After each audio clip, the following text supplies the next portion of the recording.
નમસ્કાર, world media ન્યૂઝમાં આપનું સ્વાગત છે। હું છું સફી શેખ। જોઈએ આજના નવા સમાચારો।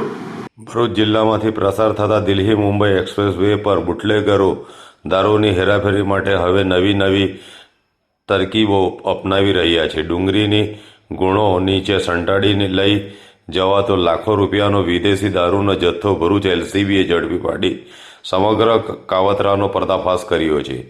ભરૂચ એલસીબીને મળેલી બાતમીના આધારે દિલ્હી મુંબઈ એક્સપ્રેસ વે પર વોચ ગોઠવી MH04SD 6935 નંબરની બોલેરો પિકઅપને રોકી તપાસ કરવામાં આવી હતી।